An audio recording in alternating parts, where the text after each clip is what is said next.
नमस्कार मित्रांनो, इन्फिनिटी स्पर्धा परीक्षा अकॅडमीच्या या युट्यूब चॅनलवर तुम्हा सर्वांचे स्वागत आहे।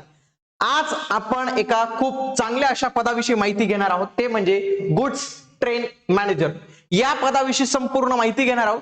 याचा पगार किती असतो, याची बदली कशी होते, सुट्ट्या किती असतात, सुविधा काय काय भेटतात, तर या सर्व गोष्टी आपण पाहणार आहोत। कामाचे स्वरूप काय आहे, तर या सर्व पदाविषयी माहिती आपल्याला आजच्या या व्हिडिओमधून मिळणार आहे। म्हणून तुम्ही हा व्हिडिओ शेवटपर्यंत पूर्ण बघा।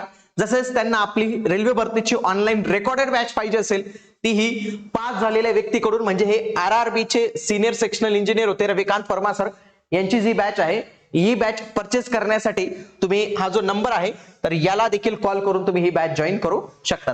चला तर आपण आता माहिती पाहूया। सगळ्यात आधी ट्रेनिंग बघा, यांची 50 दिवसांची ट्रेनिंग असते आणि ही ट्रेनिंग तुमची झोनल रेल्वे इन्स्टिट्यूट या ठिकाणी होत असते। जसं महाराष्ट्रामध्ये भुसावळ इथे, लक्षात घ्या, महाराष्ट्रात भुसावळ हे ठिकाण आहे जिथं रेल्वेचं झोनल रेल्वे इन्स्टिट्यूट आहे, तिथं ती ट्रेनिंग होऊ शकते। जर आपण आरआरबी मुंबई वगैरे भरलं असेल तर डेली 8 तास त्यांची ट्रेनिंग असते आणि या ट्रेनिंग मध्ये त्यांना हिंदी तसेच इंग्रजी या भाषेतून शिकवलं जातं। तसेच काही गोष्टी शिकवल्यानंतर तुमच्या छोट्या मोठ्या एक्झाम पण ते करत असतात। तुम्हाला संडे ऑफ मिळत असतो, ट्रेनिंग मध्ये असला तरी रविवारी सुट्टी भेटते। तसेच तुम्हाला जे काही राष्ट्रीय सण असतात तर त्याला देखील सुट्टी भेटून जाते, नॅशनल हॉलिडेज भेटून जातात। आणि जर तुम्हाला या व्यतिरिक्त सुट्टी पाहिजे असेल तर तुम्हाला काही कॅज्युअल लीव्ह देण्यात येतात, तर फक्त तुम्हाला इथं कॅज्युअल लीव्ह असतात। जेव्हा तुम्ही ट्रेनिंग मध्ये असतात तर ट्रेनिंग मध्ये तुमचं वेतन असतं 43,800 एवढं वेतन जे आहे तर ते तुम्हाला इन हँड मिळत असतं। लक्षात घ्या, हे ट्रेनिंग मधलं वेतन आहे, ही ट्रेनिंग विषयीची माहिती आहे।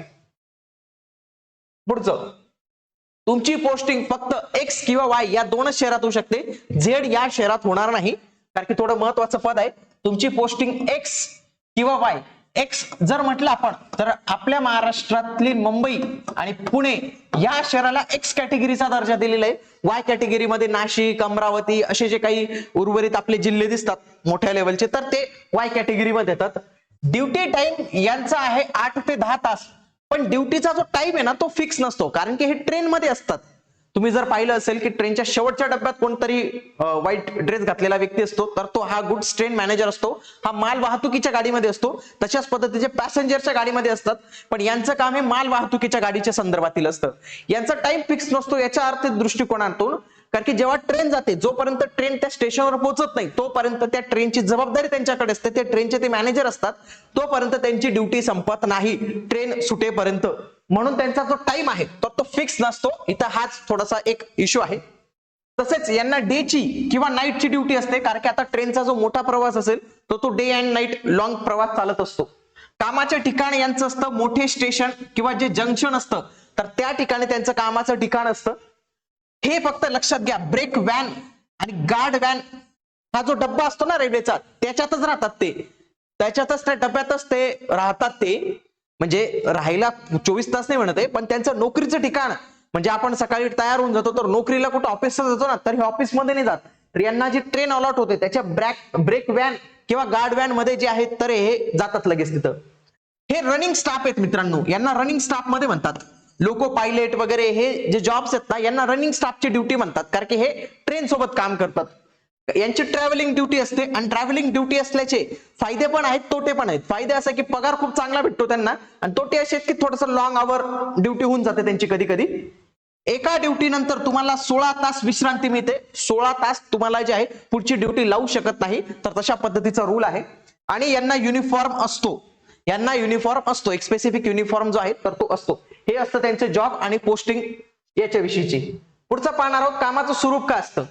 यांचं असं आहे की यांच्या कामात कधीच व्हेरिएशन येत नाही, यांचं काम हे पूर्ण सर्व्हिस मध्ये सारखंच असतं, जवळपास काहीच बदलत नाही, काम सारखंच असतं। लोको पायलट सह ट्रेन सुरू करण्यापूर्वी संपूर्ण ट्रेनची तपासणी करतात लोको पायलट सोबत, आणि तरच ती ट्रेन सुरू केली जाते। स्टेशन मास्टर, लोको पायलट आणि गेटमन यांच्यासोबत सिग्नलची देवाणघेवाण करतात, त्यांच्याकडे वॉकी टॉकी पण राहतं आणि त्यांच्यासोबत ते कम्युनिकेशन मध्ये पण राहतात। काही बिघाड झाल्यास लगेच ते कंट्रोल युनिटला जे आहेत तर ते कळवतात, जे स्टेशन कंट्रोलर असतात तर त्यांना कळवलं जातं। रेल्वेची रेकॉर्ड करतात, म्हणजे रेल्वे सुटण्याची वेळ आणि रेल्वे प्लॅटफॉर्मवर येण्याची वेळ, ही जी वेळ असते तर ही नमूद करण्याचं काम हे त्यांचंच असतं। तसेच ड्युटी घेण्यापूर्वी आणि बंद होईपर्यंत त्यांना त्यांचे सर्व रेकॉर्ड्स स्टेशन मास्टर्स कडे द्यावे लागतात. म्हणजे त्यांच्याकडची फाईल्स असेल, रेकॉर्ड्स असेल, तर ते स्टेशन मास्टर कडे पहिले जावं लागतं. स्टेशन मास्टर त्यांना ट्रेन अलॉट करतो, तर ती ट्रेन ज्या स्टेशनला उतरेल पुन्हा त्या स्टेशन मास्टरला जाऊन त्यांना रिपोर्टिंग करावं लागतं आणि तरच त्यांची ड्युटी जी आहे तर ती संपते. ट्रेनमध्ये कोणतीही अडचण आल्यास ते गेटमॅन किंवा स्टेशन मास्टर यांच्याशी सिग्नलवर आपत्कालीन ब्रेक ते लावू शकतात. त्यांच्याशी कम्युनिकेशन करून आपत्कालीन ब्रेक लावण्याचा देखील यांना जो आहे तर तो अधिकार असतो. हे सर्व त्यांचे कामं असतात आणि हे रेल्वेमध्येच काम करत असतात. यांच्याकडे तेवढं पूर्ण रेल्वेचं मॅनेजमेंट असतं. प्रमोशन कसं असतं यांचं ते पाहूया. बघा, यांचं जास्त प्रमोशन नसतं मित्रांनो. यांचं जेव्हा जॉईनिंग होते तर ते गुड्स ट्रेन मॅनेजर या पदावर जे आहेत तर ते जॉईन होतात 2800च्या ग्रेड पेने. 2800च्या ग्रेड पेने ते जॉईन होतात आणि यांचं आयुष्यात फक्त एकदाच प्रमोशन होतं. ते कशावर होतं? सिनियर पॅसेंजर ट्रेन मॅनेजर 4200चं ग्रेड पे असतं. याच्यानंतर यांचं जे आहे तर ते प्रमोशन होतच नाही. यांचं जे आहे तर ते प्रमोशन आपल्याला इथं बघायलाच मिळत नाही. यांचं इथं प्रमोशन होत नाही. तर हे जे गुड्स ट्रेन मॅनेजर आपल्याला दिसतात तर यांचं प्रमोशन आयुष्यात त्यांच्या फक्त एकदाच होतं. 2800च्या ग्रेड पे वरून हे 4200च्या ग्रेड पे पर्यंत हे जातात. त्याच्या पुढे त्यांचं जे प्रमोशन आहे तर ते होत नाही. आलं लक्षात? 2 वर्षाच्या सेवेनंतर ते स्टेशन कंट्रोलर होऊ शकतात, पण त्याच्यासाठी त्यांना परीक्षा द्यावी लागते. ती परीक्षा बाकीचे डिपार्टमेंट वाले पण देऊ शकतात, पण गुड्स ट्रेन मॅनेजर याला पण ती परीक्षा देण्याचा अधिकार असतो. तसेच पुन्हा स्टेशन कंट्रोलर म्हणून 5 वर्ष पूर्ण झाल्यानंतर ते असिस्टंट ऑपरेटिंग मॅनेजर ज्याचं ग्रेड पे 4800 आहे तर त्याची देखील ते परीक्षा देऊ शकतात. पण त्यांचं जे आपण म्हणतो ना डिपार्टमेंटल थ्रू प्रमोशन किंवा हे प्रमोशन, ते फक्त एकच प्रमोशन होत असतं, सिनियर पॅसेंजर ट्रेन मॅनेजर तेवढंच प्रमोशन होतं. अन्यथा यांचं जे काय आहे बाकीचं प्रमोशन होत नाही. लक्षात घ्या. पगार किती असतो? यांना पगार खूप जबरदस्त असतो मित्रांनो. 1 लाखाच्या पुढे यांना पगार असतो. किती? 1 लाखाच्या पुढे पगार असतो. तो कसा असतो ते कॅल्क्युलेशन सांगतो. बघा, यांची लेवल पे आहे 5. लेवल पे 5 आहे. बेसिक पे यांचं असतं 29,200. 29,200 असतं. पण हे रनिंग स्टाफ असल्यामुळे यांचं बेसिक पे मध्ये 30% वाढ होऊन जाते, कारण की हे ट्रॅव्हलिंग ड्युटी मध्ये करताना. मग यांचं बेसिक पे होऊन जातं 37,960.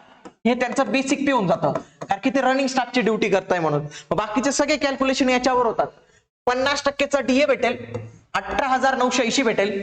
जर ते एक सिटीमध्ये पोस्टिंगला असतील म्हणजे मुंबई पुण्यासारख्या सिटीमध्ये तर त्यांना 11,388 रुपये प्रतिमाहा हाऊस रेंट अलाउन्स म्हणजे घर भाडे भत्ता भेटेल. तसेच जर ते वाय सिटी मध्ये असतील तर 7,592 रुपीज त्यांना दरमहा भेटू शकतात. त्याच्यानंतर ट्रॅव्हलिंग अलाउन्स त्यांना 5400 एक्स सिटी मध्ये आणि वाय सिटी मध्ये असतील तर 2700 भेटतात. आणि एनपीएस म्हणजे पेन्शन साठीची कपात केली जाते, 4,810 रुपये कपात केली जाते.